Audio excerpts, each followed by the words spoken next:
ಕೋಗಿಲು ಬಡಾವಣೆಯಲ್ಲಿ ಎಷ್ಟು ಯಾವತ್ತು ಅದು 20 ಡಿಸೆಂಬರ್ 20 ಡಿಸೆಂಬರ್ 20 ಡಿಸೆಂಬರ್ 20ನೇ ತಾರೀಕು ಸರ್ಕಾರಿ ಜಾಗದಲ್ಲಿ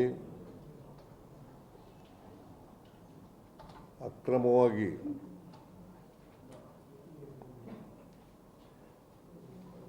ಶೆಡ್ಗಳನ್ನು ನಿರ್ಮಾಣ ಮಾಡಿದ್ದಂಥ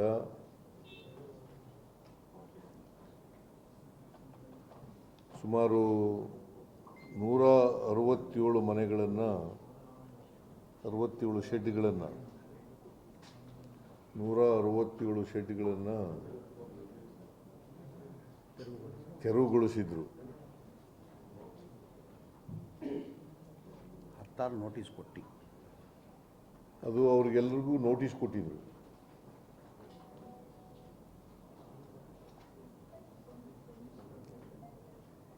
ನೋಟಿಸ್ ಕೊಟ್ಟ ಮೇಲೆ ತೆರವು ಮಾಡಿ, ನೀವು ಸರ್ಕಾರಿ ಜಾಗ ಇದು, ನೀವು ಖಾಲಿ ಮಾಡಲೇಬೇಕು ಅಂಥೇಳಿ ಅವರ ಗಮನಕ್ಕೂ ತರ್ತಕ್ಕಂಥ ಕೆಲಸವನ್ನು ಮಾಡಿದರು. ಆದರೂ ಅವರು ಖಾಲಿ ಮಾಡಿರಲಿಲ್ಲ.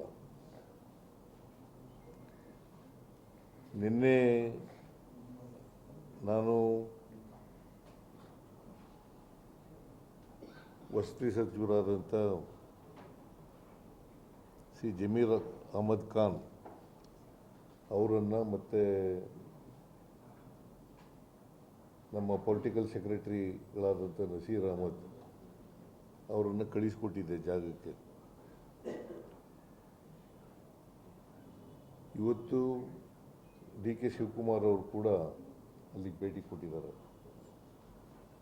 ಅಧಿಕಾರಿಗಳ ಜೊತೆಯಲ್ಲಿ ಭೇಟಿ ಕೊಟ್ಟಿದ್ದಾರೆ.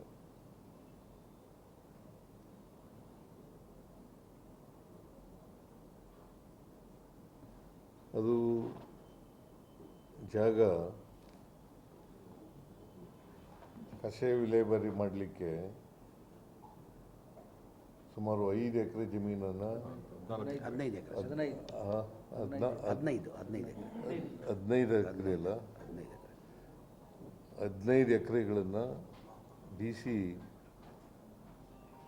ಜಿಲ್ಲಾಧಿಕಾರಿಗಳು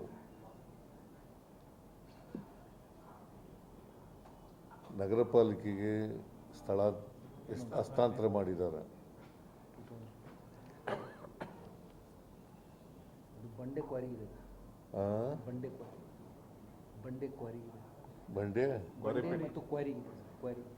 ಬಂಡೆ ಮತ್ತು ಕ್ವಾರಿಂಗ್ ಎಲ್ಲ ಇದೆ ಅಲ್ಲಿ.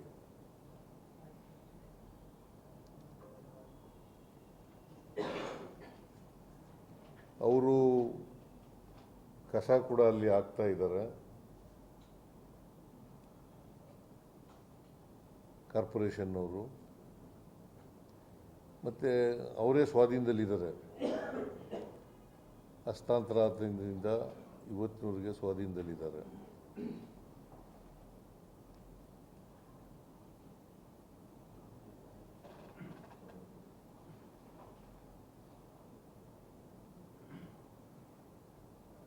ನಾವು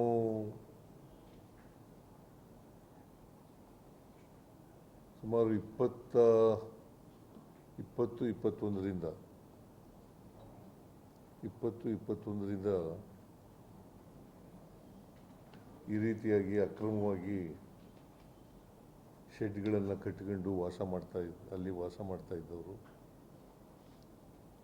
ಅದಕ್ಕೆ ಆ ಸಂಬಂಧ ಆ ಭಾಗದಲ್ಲಿದ್ದಂಥ ರೆವಿನ್ಯೂ ಆಫೀಸರ್ಗಳು ಅಥವಾ ಕಾರ್ಪೊರೇಷನ್ ಅಧಿಕಾರಿಗಳು ಅವ್ರ ಮೇಲೆಲ್ಲ ಕ್ರಮ ತಗೋಬೇಕು ಅಂತ ಹೇಳಿದ್ದೀನಿ.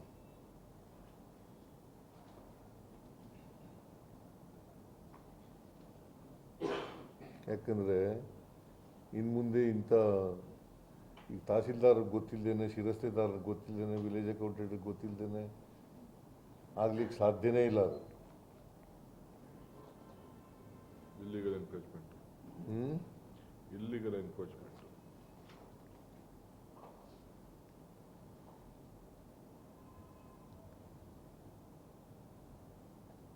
ಈ ಥರ ಇಲ್ಲೀಗಲ್ಲಾಗಿ ಮುಂದೇನೂ ಕೂಡ ತಡಿಬೇಕು ಅನ್ನೋದು ನಮ್ಮ ಉದ್ದೇಶ.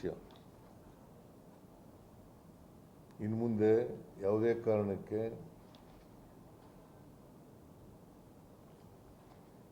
ಇಲ್ಲೀಗಲ್ಲಾಗಿ ಮನೆ ಕಟ್ಟತಕ್ಕಂಥದ್ದು, ಅಲ್ಲಿ ವಾಸ ಮಾಡ್ತಕ್ಕಂಥದ್ದು, ಅದನ್ನು ಅವಕಾಶ ಮಾಡಿಕೊಡಕೂಡದು ಅಂತಕ್ಕಂಥ ಸ್ಟ್ರಿಕ್ಟ್ ಇನ್ಸ್ಟ್ರಕ್ಷನ್ಸನ್ನು ಸಂಬಂಧಪಟ್ಟಂಥ ಎಲ್ಲ ಅಧಿಕಾರಿಗಳಿಗೆ ಕೊಟ್ಟಿದ್ದೇನೆ. ಒಂದು ವೇಳೆ ಮನೆ ಕಟ್ಟಿದರೆ ಅದಕ್ಕೆ ಸಂಬಂಧಪಟ್ಟಂಥ ಅಧಿಕಾರಿಗಳೇ ಜವಾಬ್ದಾರರು ಅಂತಕ್ಕಂಥ ಮಾತುಗಳನ್ನು ಕೂಡ ಹೇಳಿದ್ದೇನೆ.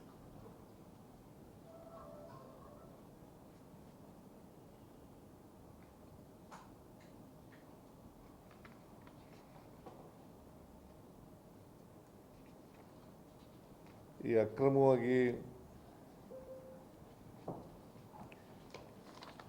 ಶೆಡ್ಗಳನ್ನು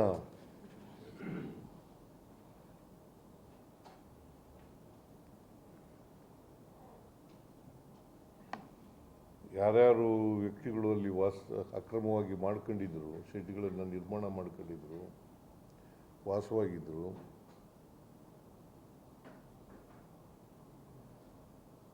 ಜಿಲ್ಲಾಧಿಕಾರಿಗೆ ಮತ್ತು ಸಂಬಂಧಪಟ್ಟಂಥ ಆ ಕಾರ್ಪೊರೇಷನ್ ಕಮಿಷನರು ಅವ್ರಿಗೆ ಹೇಳಿದ್ದೀನಿ, ನಾಳೆ ನಾಳಿದ್ದು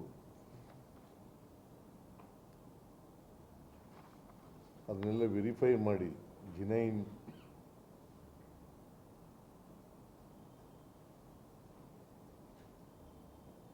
ವ್ಯಕ್ತಿಗಳಿಗೆ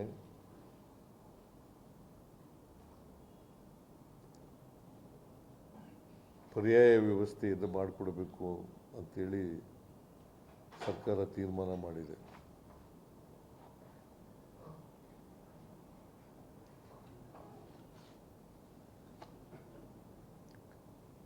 ಈ ಜಿಲ್ಲಾಧಿಕಾರಿ ಮತ್ತು ಕಾರ್ಪೊರೇಷನ್ ಅಧಿಕಾರಿಗಳು ಲಿಸ್ಟ್ ಕೊಡ್ತಾರೆ.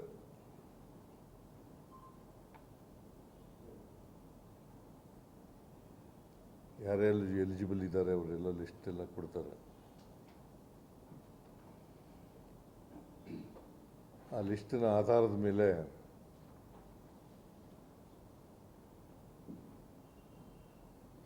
ಅವ್ರಿಗೆಲ್ಲರಿಗೂ ಕೂಡ ಪರ್ಯಾಯ ವ್ಯವಸ್ಥೆಯನ್ನು ಮಾಡ್ತೇವೆ.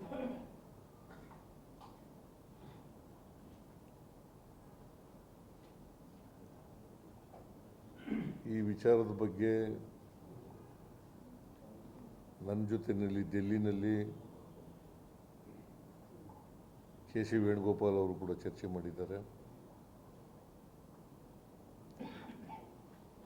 ಡಿ.ಕೆ. ಶಿವಕುಮಾರ್ ಜೊತೆಲೂ ಕೂಡ ಚರ್ಚೆ ಮಾಡಿದ್ದಾರೆ.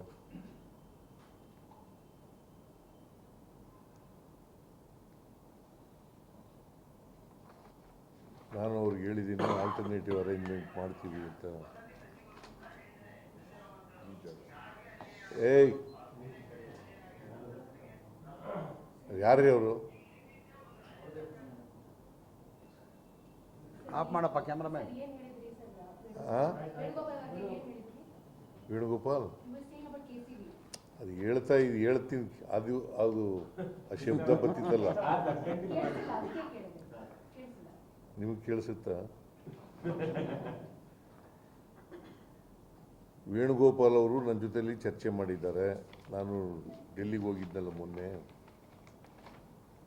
ಆಗ ಇವ್ರ ಜೊತೆಲೂ ಕೂಡ ಮಾತಾಡಿದ್ದೀನಿ ಅಂತ ಹೇಳಿದ್ರು. ನಾನು ಡಿ ಕೆ ಶಿವಕುಮಾರ್ ಜೊತೆಲೂ ಕೂಡ ಮಾತಾಡಿದ್ದೀನಿ. ನಾನು ಹೇಳಿದೆ ಅವ್ರಿಗೆ ಅದೇ ಜಾಗದಲ್ಲಿ ಮತ್ತೆ ಅವ್ರನ್ನ ಇದು ಮಾಡೋಕ್ಕಾಗಲ್ಲ, ಯಾಕಂದರೆ ಅದು ಸರ್ಕಾರಿ ಜಾಗ, ಅಕ್ರಮವಾಗಿ ಅವರು ಕಟ್ಕೊಂಡಿದ್ದಂಥದ್ದು, ಶೆಡ್ಗಳು ಹಾಕ್ಕೊಂಡಿದ್ದಂಥದ್ದು.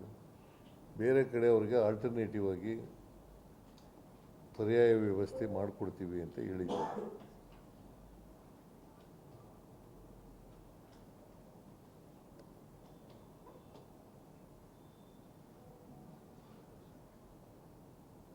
ಮತ್ತು ಅವರಿಗೆ GBA ಕಮಿಷನರು ಮತ್ತು Tushar secretary additional chief secretary urban development department. ಅವ್ರಿಗೂ ಸಲಹೆ ಕೊಟ್ಟಿದೆ. ಅವ್ರಿಗೆ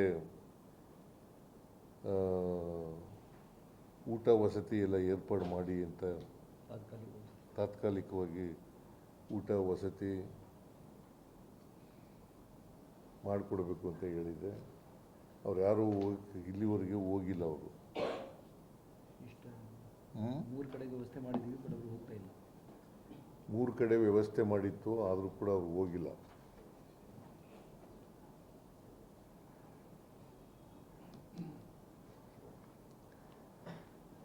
ನಾನು ಡಿ ಕೆ ಶಿವಕುಮಾರ್,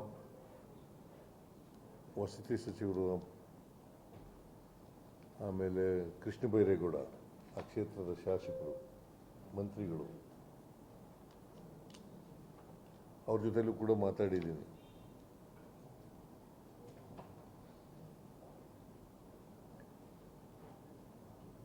ಜಮೀರ್ ಅಹಮದ್ ಖಾನ್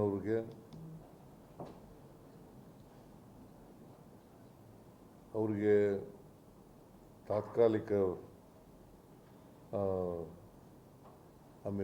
ಪರ್ಯಾಯ ವ್ಯವಸ್ಥೆಯನ್ನು ಮಾಡಬೇಕು ಅಂತೇಳಿ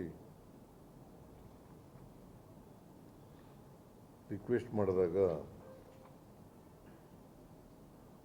ಅಲ್ಲೇ ಎಂಥದ್ದು ಊರದು, ಬೈಯಪ್ಪನಹಳ್ಳಿ ಸರ್ವೆ ನಂಬರ್ 23ರಲ್ಲಿ ಬ್ಯಾಟನ್ಪುರದಲ್ಲಿ ಸುಮಾರು 1187 ಮನೆಗಳನ್ನು ನಿರ್ಮಾಣ ಮಾಡಿದ್ದಾರೆ.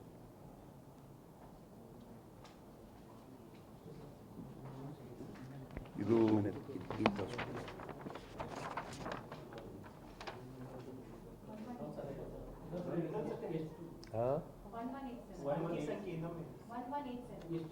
ಟೋಟಲ್ ಮನೆಗಳು ಇರೋದು ಟೋಟಲ್ ಇಲ್ಲ.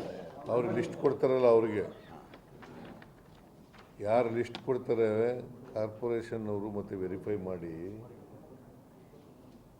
ಜಿನೈನ್ ಪರ್ಸನ್ಸು ಯಾರ್ಯಾರು ಮನೆ ಕಳ್ಕೊಂಡಿದ್ದಾರೆ ಅವ್ರಿಗೆ ಮನೆಗಳನ್ನು ಕೊಡ್ತಕ್ಕಂಥದಕ್ಕೆ ಲಿಸ್ಟ್ ಕೊಡ್ತಾರೆ. ಅವರು ವೆರಿಫೈ ಮಾಡಿ ಲಿಸ್ಟ್ ಕೊಟ್ಟಾದಮೇಲೆ, ಆ ಲಿಸ್ಟ್ ಕೊಟ್ಟಾದಮೇಲೆ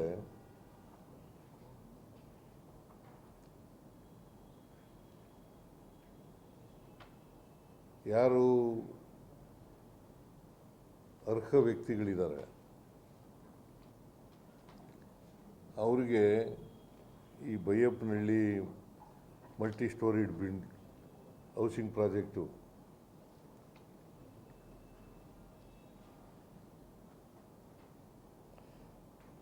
ಈ ಬೈಯಪ್ಪನಹಳ್ಳಿ ಎಷ್ಟು ದೂರ ಇದೆ ಅಂತಂದರೆ ಕೋಗಿಲುವಿಂದ 7 ಕಿಲೋಮೀಟರ್ 7 ಕಿಲೋಮೀಟರ್ಸ್. ಅದೇ ಕ್ಷೇತ್ರ ಸರ್, ಹತ್ರ ಇರೋದು.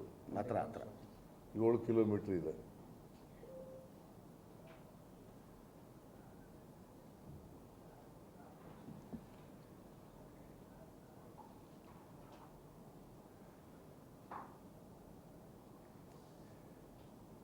ಒಂದು ಮನೆಗೆ ಸುಮಾರು 11 ಲಕ್ಷದ 20 ಲಕ್ಷ 11.20 ಲ್ಯಾಕ್ಸ್ 11.20 ಲಕ್ಷದ ಮನೆಗಳನ್ನು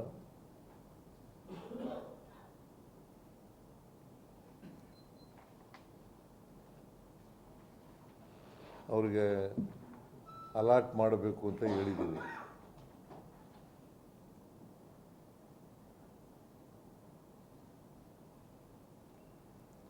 ಅದರಲ್ಲಿ ಜನರಲ್ಲು ಮತ್ತು ಪರಿಶಿಷ್ಟ ಜಾತಿ ಪರಿಶಿಷ್ಟ ವರ್ಗದವರಿಗೆ ಬೇರೆ ಬೇರೆ ಸಬ್ಸಿಡಿಗಳಿದ್ದಾವೆ ಕೇಂದ್ರ ಸರ್ಕಾರ ರಾಜ್ಯ ಸರ್ಕಾರದಿಂದ.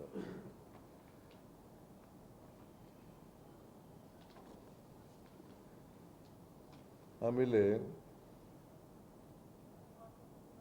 11,20,000 ರೂಪಾಯಿನಲ್ಲಿ ಸುಮಾರು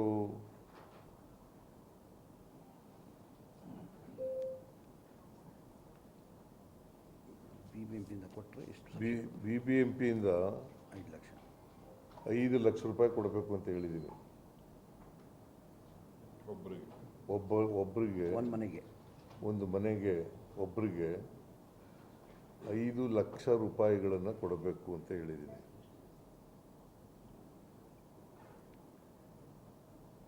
ಜನರಲ್ಗೆ ಎಲ್ಲ ಸಬ್ಸಿಡಿ ಸೇರಿ 8,70,000 ರೂಪಾಯಿ ಬರ್ತದೆ. SC STಗಳಾದರೆ 9.5 ಲಕ್ಷ ಬರ್ತದೆ.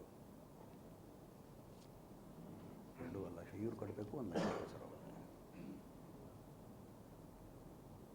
ಇದು ಉಳಿದಂಥ ಅಮೌಂಟ್ ಇದೆಯಲ್ಲ,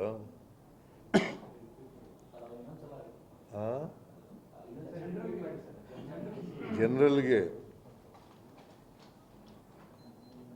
8,70,000, 5 ಲಕ್ಷ ಸೇರಿ ಕಾರ್ಪೊರೇಷನ್ ಅವರು 5 ಲಕ್ಷ ಕೊಡ್ತಾರಲ್ಲ, ಅದು ಸೇರಿ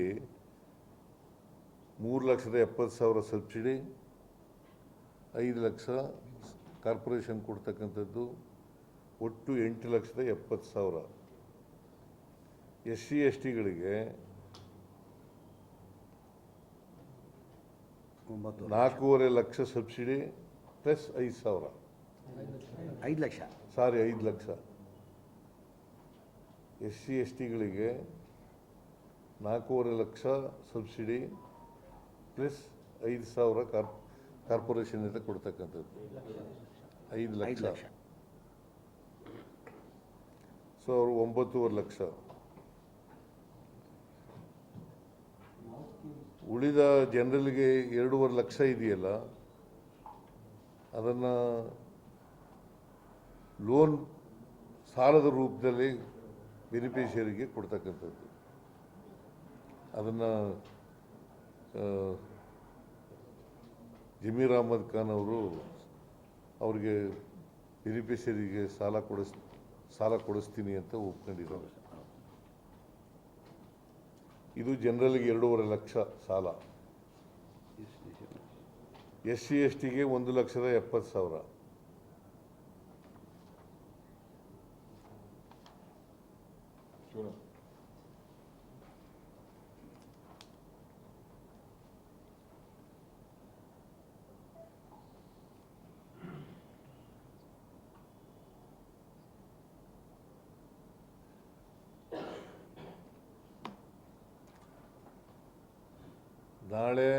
ನಾಳಿದ್ದು 2 ದಿನ ವೆರಿಫೈ ಮಾಡ್ತಾರೆ.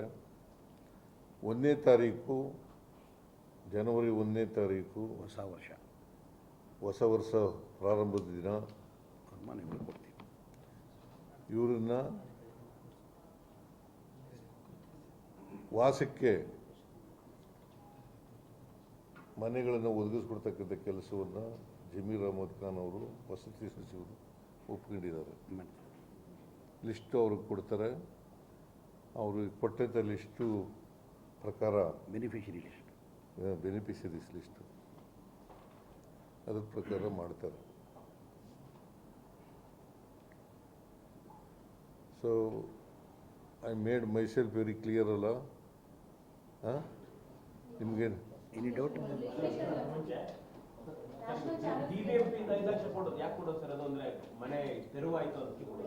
ಸ್ಕೀಮ್ ಇದೆ, ಒಂಟಿ ಮನೆ ಸ್ಕೀಮ್ ಇದೆಯಪ್ಪ.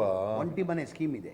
ಆ ಸ್ಕೀಮ್ನಲ್ಲಿ ಅವ್ರಿಗೆ ಕೊಡ್ತಾ ಇದ್ದೀವಿ 5 ಮನೆ, ಒಂದು 5 ಲಕ್ಷ ರೂಪಾಯಿ.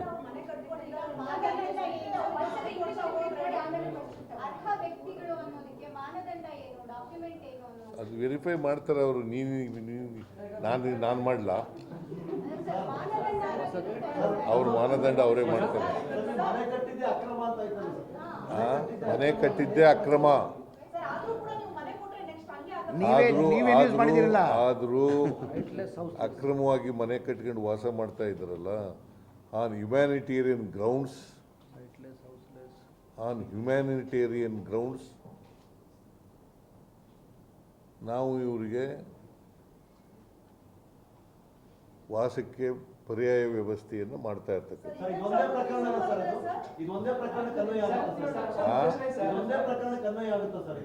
ಯಾವುದಕ್ಕೆ ಈ ರೀತಿ ಮನೆಯನ್ನು ಕೊಡೋದು ಸರ್? ಅಕ್ರಮವಾಗಿ ಮನೆ ಕಟ್ಟಿದವರಿಗೂ ಮನೆ ಕೊಡುವಂತದ್ದು ಇದು ಒಂದೇ ಪ್ರಕರಣಕ್ಕೆ ಅನ್ವಯ ಆಗುವಂತ ಸರ್ಕಾರ. ಹೌದೌದು. ಯಾಕೆ ಸರ್ ವಿಶೇಷ ಆಸಕ್ತಿ ಯಾಕೆ ಸರ್? ವಿಶೇಷ ಆಸಕ್ತಿ ಏನಿಲ್ಲ. ಇದನ್ನು BJP ಇವರು ಕಮ್ಯುನಿಸ್ಟ್ನವರು ರಾಜಕೀಯ ಇಶ್ಯೂ ಮಾಡಿಬಿಟ್ಟಿದ್ದಾರೆ. ಇದನ್ನು ಅನಗತ್ಯವಾಗಿ ರಾಜಕೀಯ ಇಶ್ಯೂ ಮಾಡಿದ್ದಾರೆ. ಸಿ, ನನ್ other than chief minister of Kerala, he has made it an issue because the election is coming, assembly election is coming In April. in the month of April. March or April. That is why he has sent one MLA and also Rajya Sabha member to this Kogilu.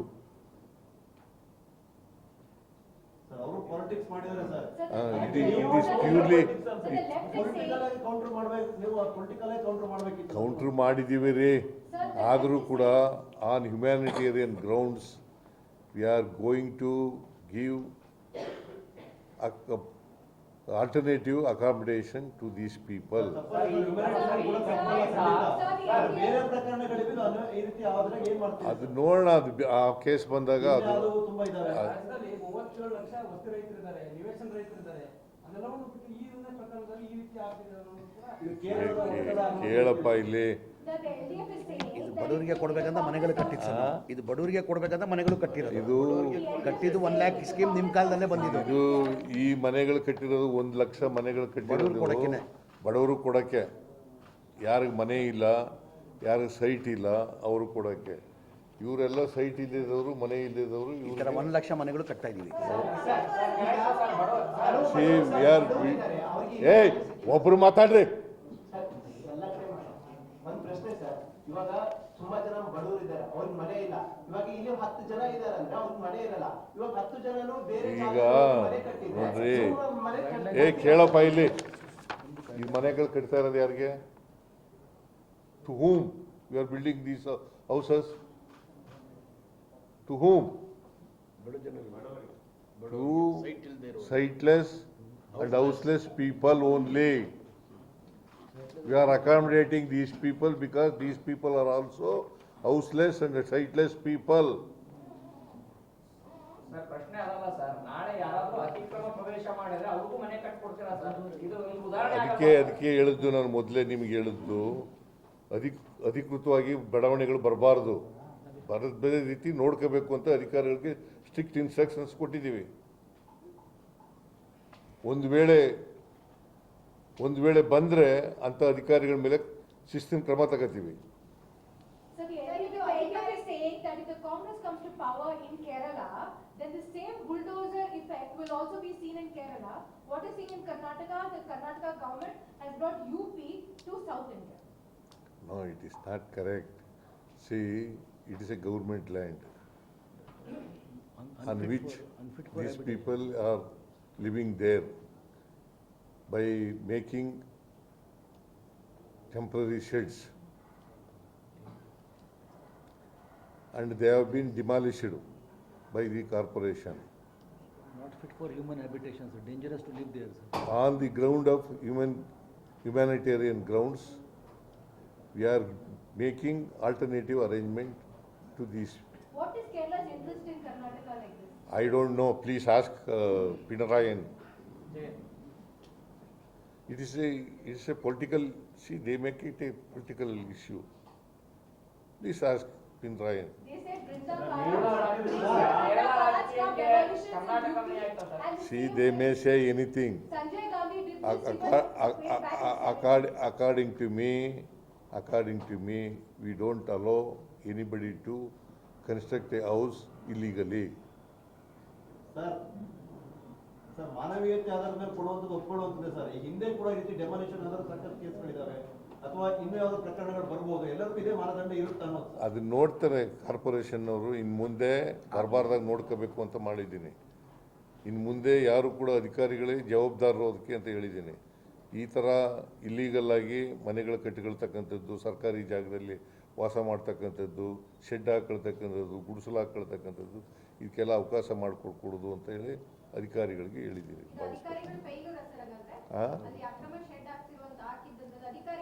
That is why I shed ಏನಂತ ಹೇಳಿದ್ದೀನಿ, ಯಾರೋ ಅಧಿಕಾರಿಗಳು ಅವತ್ತಿದ್ರು ಅವ್ರ ಮೇಲೆ ಕ್ರಮ ತಗೊಳ್ಳಿ ಅಂತ ಹೇಳಿದ್ದೀನಿ. ಸರ್ ಬಹಿರಂಗವಾಗಿ ಅಲ್ಲಿನ ಜನರು ಏನ್ ನಿವಾಸಿಗಳು ಅಂತ ಇದ್ದಾರೆ ಅವರೇ ಹೇಳ್ತಾ ಇದ್ದಾರೆ ಕೃಷ್ಣ ಬೈರೇಗೌಡರು ಅಲ್ಲಿ ನಮಗೆ ವೋಟರ್ ಐಡಿಗಳನ್ನ ಮಾಡ್ಕೊಟ್ಟಿದ್ದಾರೆ ಆಧಾರ್ ಕಾರ್ಡ್ನ ಮಾಡ್ಕೊಟ್ಟಿದ್ದಾರೆ ಅಂತಕ್ಕಂಥ ಆರೋಪವನ್ನು ಬಹಿರಂಗವಾಗಿ ಮಾಡ್ತಾ ಇದ್ದಾರೆ ಅವರ ಮೇಲೆ ಯಾರು? ವೋಟ್ ಹಾಕೋಸ್ಕರ ಮಾಡ್ಕೊಟ್ಟಿದ್ದಾರೆ ಅಂತ ಹೇಳಿ. ಈಗ ಕೃಷ್ಣ ಪ್ಲೀಸ್ ಆಸ್ಕ್ ಕೃಷ್ಣ ಬೈರೇಗೌಡ. ಅಲ್ಲ ನೀವು ಈಗ ಅಧಿಕಾರಿಗಳು ನಾವು ಹೇಳಿ ಅವ್ರು ಪ್ಲೀಸ್ ಆಸ್ಕ್ ಕೃಷ್ಣ ಬೈರೇಗೌಡ. ಕೃಷ್ಣ ಬೈರೇಗೌಡನ ಹೆಸರು ಹೇಳ್ದಲ್ಲಪ್ಪ ಹೌದು ಸರ್. ಅಲ್ವಾ ನೀನು ಹೇಳಿದ್ದು?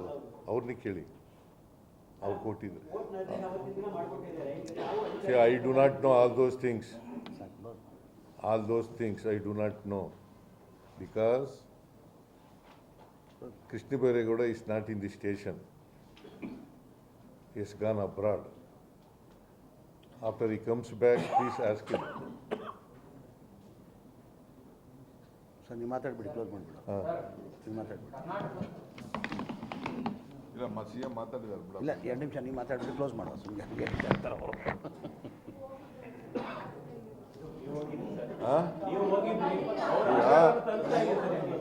ನೋಡಪ್ಪ, ಮುಖ್ಯಮಂತ್ರಿಗಳು ನನಗೆ, ಜಮೀರ್ ಅವ್ರಿಗೆ ಮತ್ತು ನಮ್ಮ ಪೊಲಿಟಿಕಲ್ ಸೆಕ್ರೆಟರಿಗೆಲ್ಲ ಮಾತಾಡಿದ್ರು. ನಾನು ಹೋಗಿ ಸ್ಪಾಟ್ ನೋಡ್ಕೊಂಡು ಬಂದಿದ್ದೀನಿ. Illegal construction